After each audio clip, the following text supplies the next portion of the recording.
Good morning. Welcome to Grandview Christian Assembly. Please join us in song as we worship the Lord.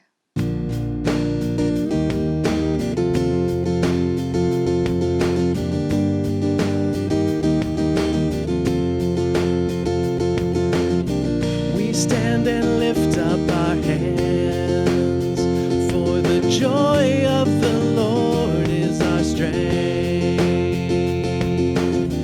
We bow down and worship Him now. How great, how awesome is He, and together we sing. Holy is the Lord, God Almighty. The earth is filled with His glory. Holy is the Lord, God Almighty. The earth is filled with His glory. The earth is filled with His glory. Yeah.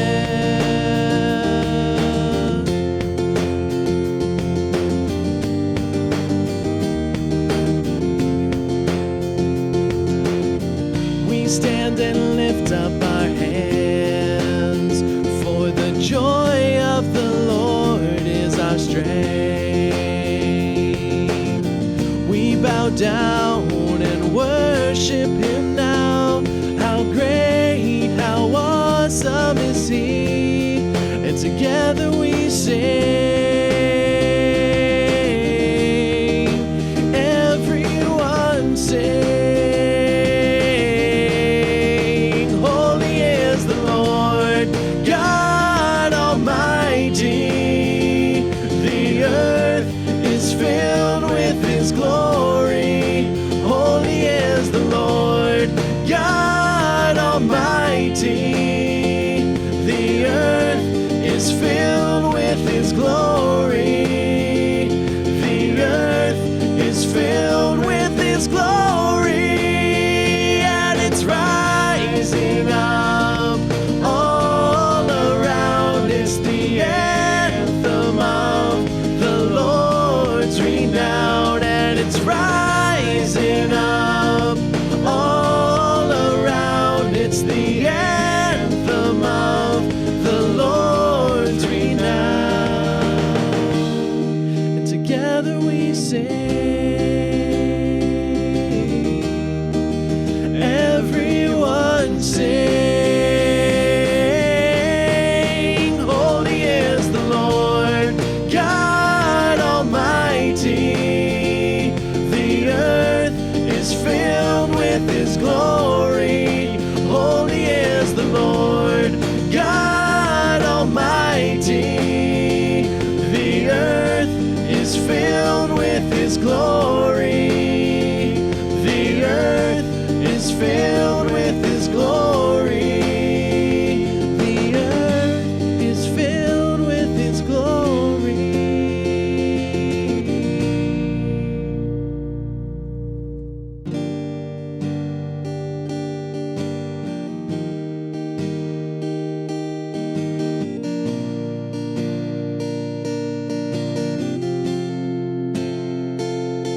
Lost are saved,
that was slain for us.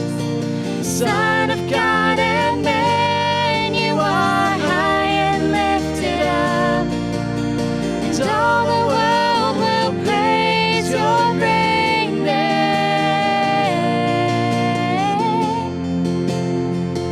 Your great name.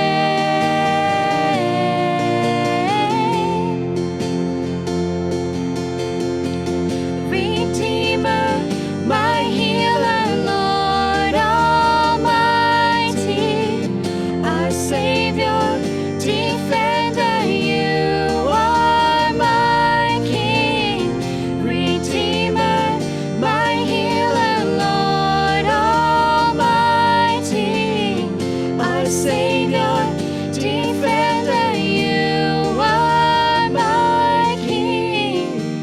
Jesus. Oh, Jesus. You are high and lifted up, and all the world will praise Jesus. Worthy is the Lamb that was slain for us. Son of God and man, you are high and lifted up, and all the world will praise your great name.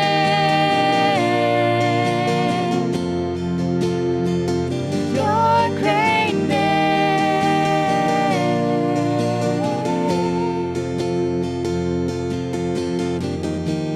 Jesus.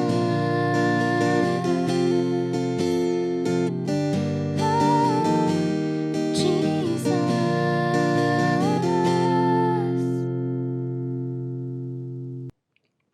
Hi, everybody. I want to remind you that Grandview Christian Assembly is going to have a church service, a gathering, on July the 5th. Now, this will be at Thompson Park in Upper Arlington at 11 a.m. We'll be meeting in the north shelter there. There's a big enclosed shelter in case of bad weather, and we'll be gathering in there. And if there's any concern about safety guidelines, these will be posted on social media, and we'll send them out in a blast email as well as put them up on our website. So those will be there. In case that you are traveling on that weekend, that's a holiday weekend, and we understand about plans that are made and then can't be changed. So that's fine. We'll just look forward to seeing you the next time. If you are at risk and you are staying home, or you are very uncomfortable coming out yet, we understand that too. We're going to do our level best to continue to keep you in the loop. We're going to try to record our service that morning.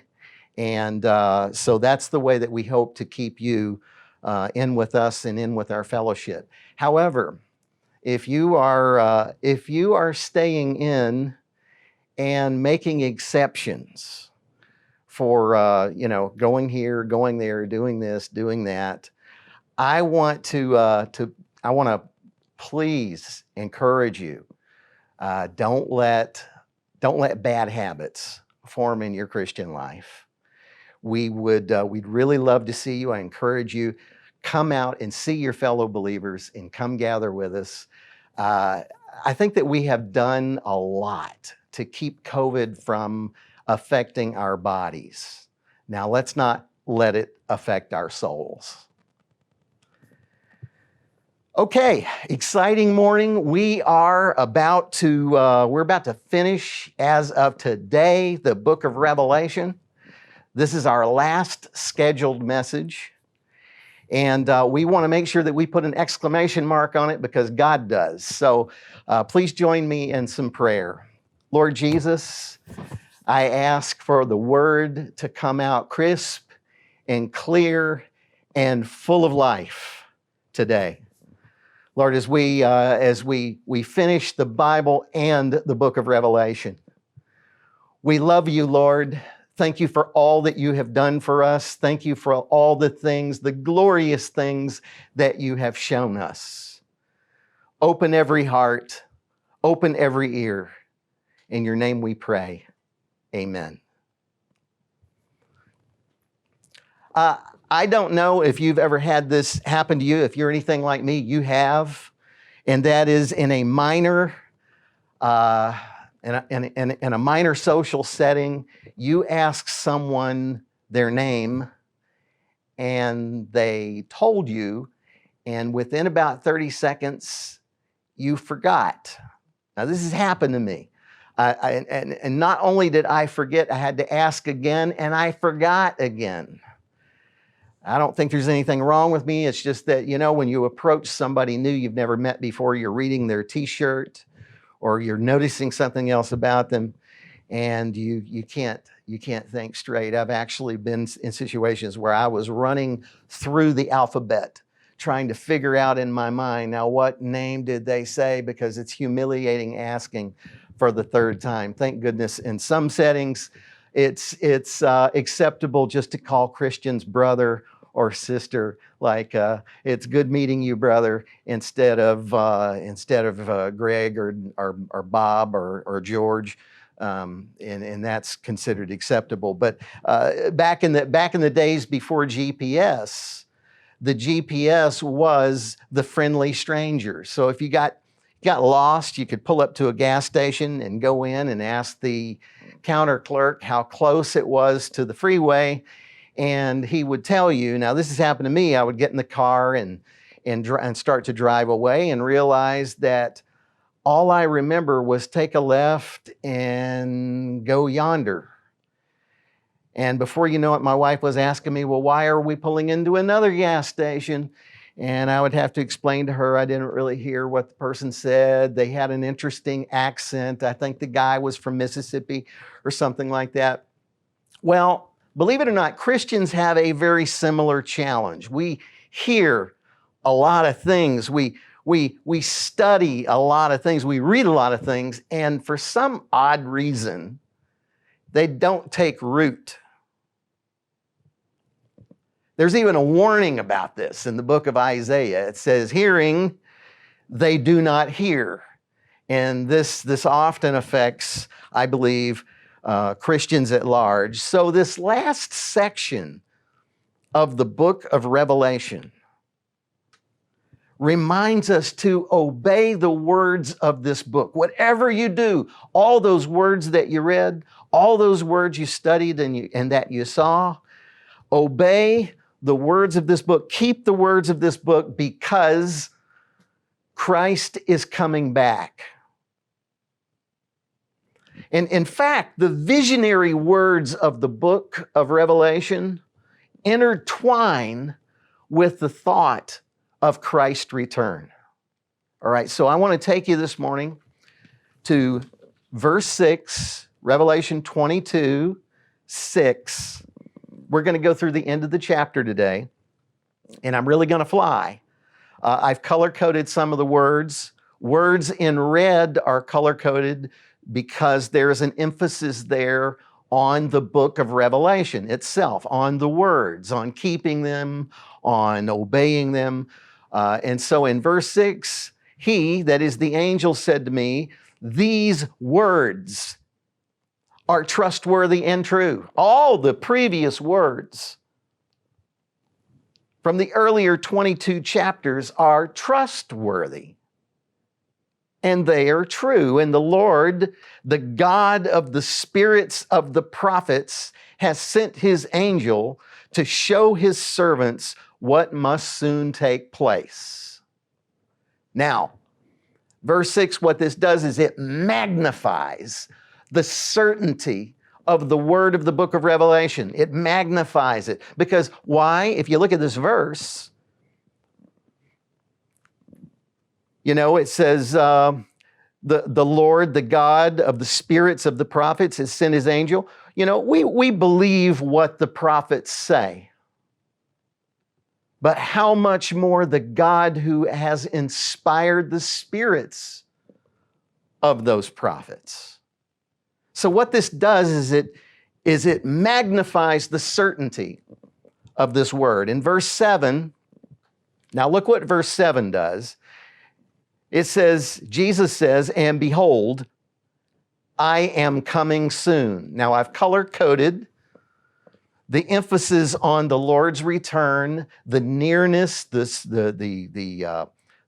soonness of his, or imminence of his return in blue. And these wrap around each other as we go through this chapter. Jesus says, behold, I'm coming soon. Then blessed is the one who keeps the words of the prophecy of this book. So his coming and keeping the words are joined together, so to speak, at the hip. Verse 8, I, John, am the one who heard and saw these things. And when I heard and saw them, I fell down to worship at the feet of the angel who showed them to me. But he said to me, you must not do that. I'm a fellow servant with you and your brothers, the prophets, and with those who keep the words of this book. Worship God. Now, interesting enough, in this verse, we pay a lot of our attention to the fact that John made a mistake again. I think he made it back in chapter 19 as well, where he worshiped an angel.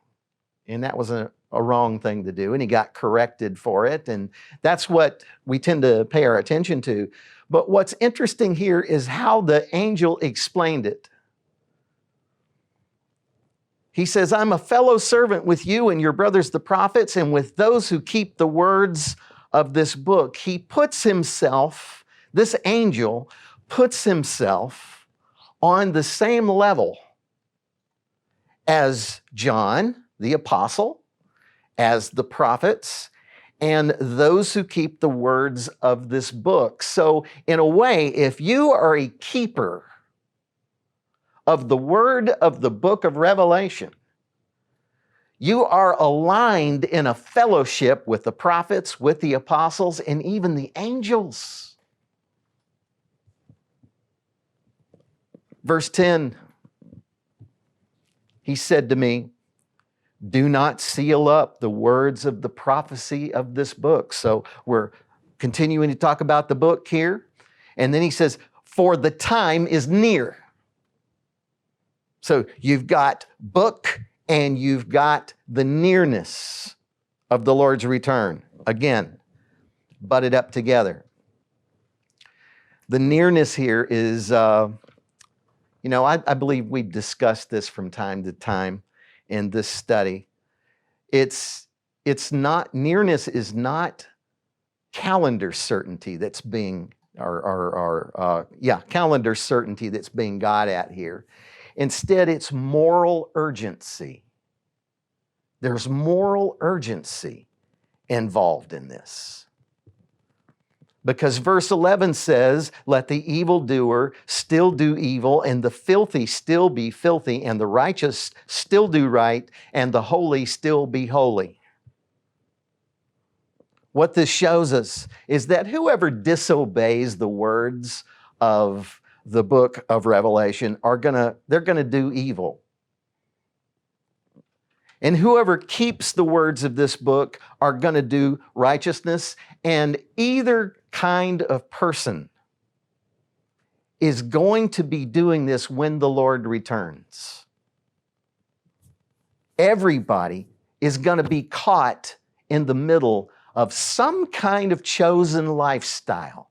Like Jesus said in Matthew chapter 24, he told a parable and he talked about how he was going to go away for a long time and leave his servants in charge of his house.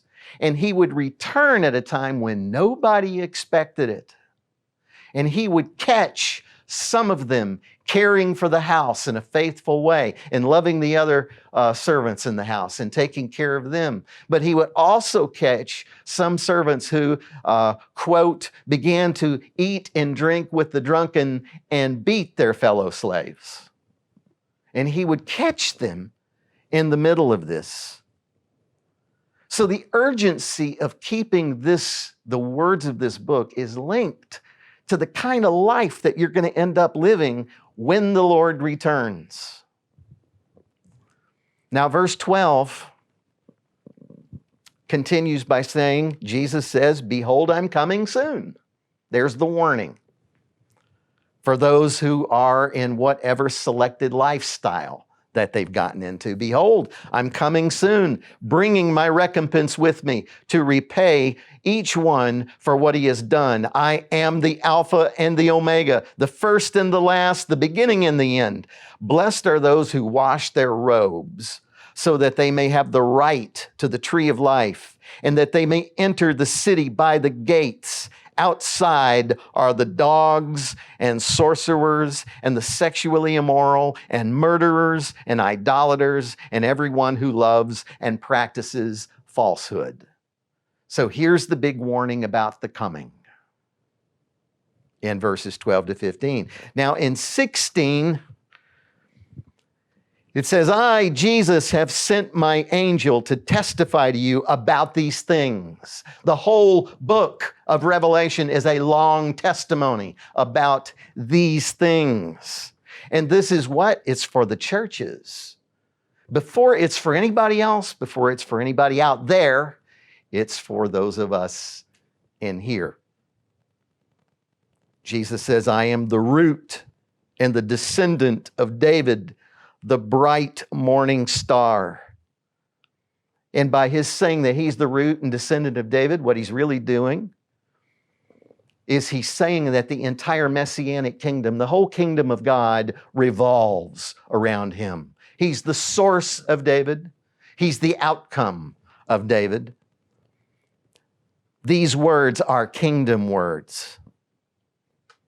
And then Jesus refers to himself as the bright morning star. You know, it doesn't refer to him as the rising sun here, which it does in other parts of the Bible. The bright morning star, and there's a little bit of an implied warning here, because the morning star is the brightest object in the sky early in the morning, and most people won't see it because they're asleep. Only those that get up and are alert see it. So what the point Jesus is making here is that some will be spiritually asleep when he returns. What is the solution to this problem? Keep the words of this book. Verse 17. "The Spirit and the bride say, 'Come.' And let the one who hears say, 'Come.'" You know, interesting, the Holy Spirit always has one response when Jesus talks about coming back. And that's right here in this verse. The Spirit, what does the Spirit say? The Spirit says, "Come." That is his response. And the bride says, "Come," because the lovers of Jesus, the bride of Christ, respond that way when he talks about returning. And let the one who hears say, "Come." This is the person who really hears the words. And this is how that they respond when you're really hearing the word of revelation and you're a keeper of this word. Every time the thought of Jesus' return is brought up, there's a response in your heart. Yes, let it happen, we say. Then God, or the Lord here, changes and says, "Let the one who is thirsty come." Now that you are all responding to me the right way, he says, then I begin to call out, "Let whoever is thirsty come. Let the one who desires to take the water of life without price." Verse 18. "I warn everyone who hears the words of the prophecy of this book." So now we've switched from the coming of the Lord Jesus back to the book again, verse 18. "If anyone adds to them," that is the words of the prophecy of this book, "God will add to him the plagues described in this book. And if anyone takes away from the words of the book of this prophecy, God will take away his share in the tree of life and in the holy city, which are described in this book. Now, this is about as strong a warning as you could possibly get to anybody out there that might want to monkey with the contents of the book of Revelation. And this is not beyond the realm of possibility. Others have attempted to change the Bible. In particular, the book of Revelation is a terrible idea to change this. And it's not outside the realm of probability that somebody at some point will feel like that this book needs a political correctness update. Maybe it's just too hateful. Maybe it's too judgmental or too intense, and it is quite dramatic and colorful. But according to this verse, tinkering with Revelation is basically a ticket to hell. Verse 20, he who testifies to these things says, surely I am coming soon. So we're back to the return of Christ again. It's word return, word return, word return. Surely I'm coming soon. John says, amen, come Lord Jesus, because obviously John has the Holy Spirit. And remember, the Holy Spirit always says come. And John is part of the bride of Christ himself, who always says to the Lord, come. And John is a person who has heard this word and takes it seriously and keeps it. Therefore, his response is, come. And then verse 21 says, the grace of the Lord Jesus be with all. Amen. So this book ends. And the whole Bible ends with it. With this thought of keeping the word because Jesus is coming back. It's a very serious thing. You know, years back when I was about 13 years old, I got hooked on fishing, pun intended. My dad handed me a rod and reel and showed me how to use it. And from then on, I was intrigued. Besides collecting all the fishing equipment I could, I started to collect fishing magazines, Outdoor Life, Field and Stream, Fishing Facts, Bassmasters Magazine, all these magazines. The reason was because I wanted to know what kind of potential there was in the fishing world. What kind of things could I learn? I wanted to know, okay, how do I fish different seasons of the year? How do I fish different bodies of water? How do I use different kinds of lures? What kind of rod should I use? What kind of reel should I use? And various things of this nature. And every day after school, once I did my homework, which took about 3 or 4 minutes, I took off down the street to a pond that it was a duck pond, but it was full of largemouth bass. And I would try to put into practice everything I learned from those magazines. I was in the fishing world.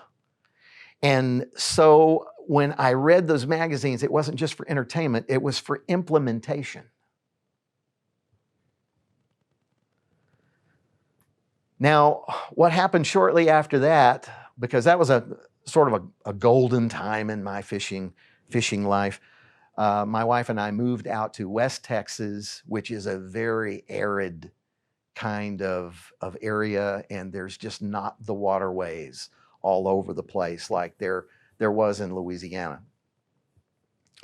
And I recall I went fishing that year, the year that we lived out there, maybe like once. And in the meantime, in the corner, there was this pile of fishing magazines gathering dust. You know, I didn't open them because I wasn't actively involved in the fishing world. So there was no point in me reading the magazines. And what this kind of shows is that reading is an extension of the activity itself. It sort of works the same way as gardening magazines, model railroading. I mean, whatever activity there is in this whole world, there's a body of literature attached to it so that you can enrich the experience of that thing that you're doing. Well, our attached literature is the Bible. And you could say what we're doing right now is we're swimming in a reality where we are preparing for and expecting the personal return of Jesus Christ. When we pick up this book, God expects that, okay, here are participants in the reality that I've set up. And I expect that this word will be taken and will be kept. And this will enrich our experience of all these things. For instance, the book of Revelation, one of the big themes is that of suffering and enduring. You know, there are pressures upon us. There are forces in our world that want us very desperately to give up on our faith. And there's a very specific kind of suffering that's explored in all kinds of ways in the book. We just got done reading through this whole thing, almost more than a year's worth of messages. But I think what we're used to, for instance, just in the area of suffering, we suffer a lot, we think. We suffer a lot. Especially in North America, we suffer for political views. For instance, every time you go and you vote, there's this oppressive feeling like half of the nation is against you. So there is that feeling. You may have felt, and you're right, you have suffered for your race, and you have many personal anecdotes that you can bring up. And no reasonable person will argue with you about that because it's real. You may have suffered for your gender, and perhaps you've endured misogyny, you've some kind of sexual abuse, and that is very real. Nobody would argue with that. You may suffer because your family, your entire family is locked into some kind of generational cycle of poverty and addictions and things like this, and you just can't seem to get out of that. That also is real. And perhaps it's just life itself that keeps dealing you one blow after another blow, and that is real as well. And I would not dare to diminish any one of those categories. But it's interesting that when the book of Revelation talks about suffering, it is concerned with one very specific and particular type, and that is suffering because of your life union with Jesus. We may have no idea what that is. Even having suffered many of these categories that I just mentioned, you might have no idea what it is to suffer just because of your faith attachment to Christ. And now I don't mean discomfort and offense and things like this. I'm talking about physical persecution because of your belief in and your love for Jesus Christ and His Word.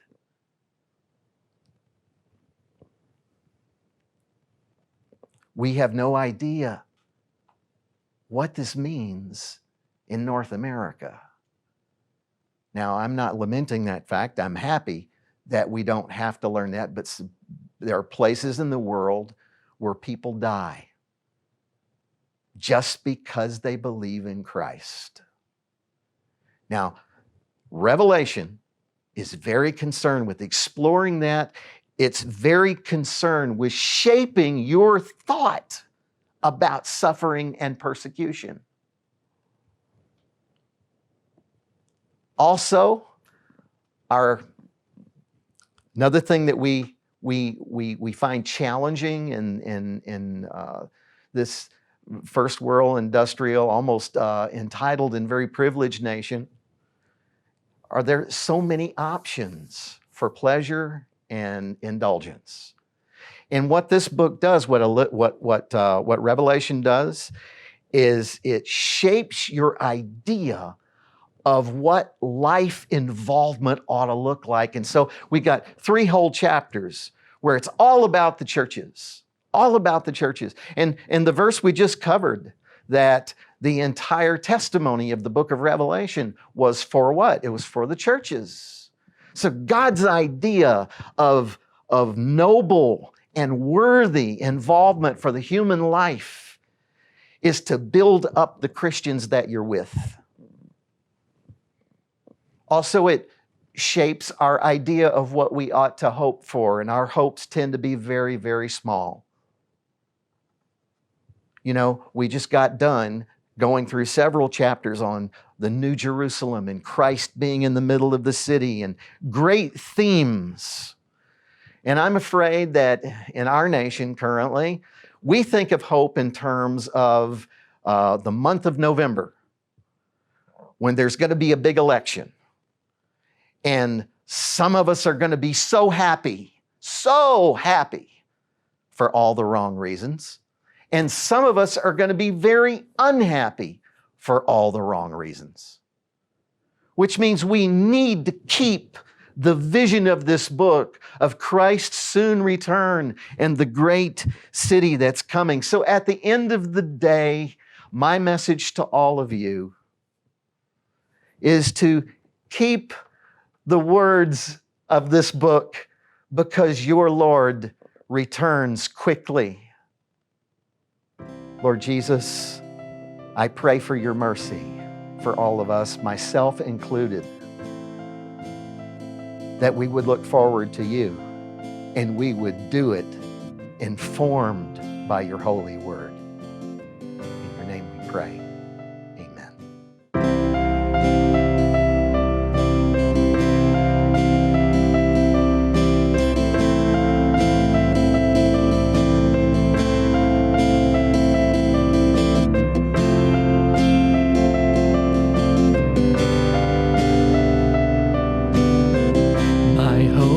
Built on nothing less than Jesus' blood and righteousness.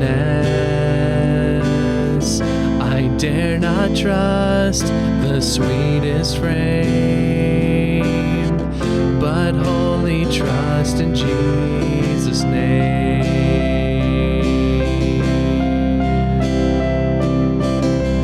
My hope is built on nothing less than Jesus' blood and righteousness. I dare not trust the sweetest frame, but wholly trust in Jesus' name. Christ alone, cornerstone, weak made strong in the Savior's love. Through the storm, He is Lord, Lord of all.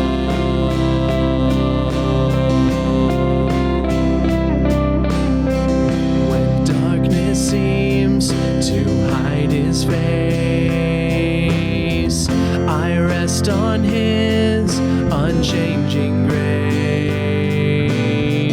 In every high and stormy gale, my anchor holds within the veil. My anchor holds within the veil. Christ alone, cornerstone, weak made strong in the Savior's love.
boldness to stand before the throne.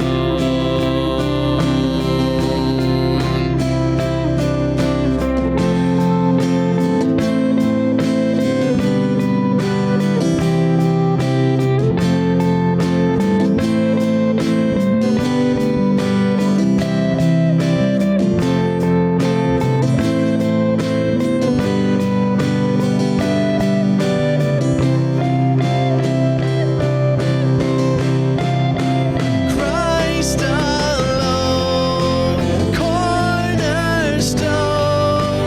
weak made strong in the Savior's love. Through the storm, He is Lord, Lord of all. Christ alone, cornerstone, weak made strong in the Savior's love. Through the storm, He is Lord, Lord of all. He is Lord, the Lord of all.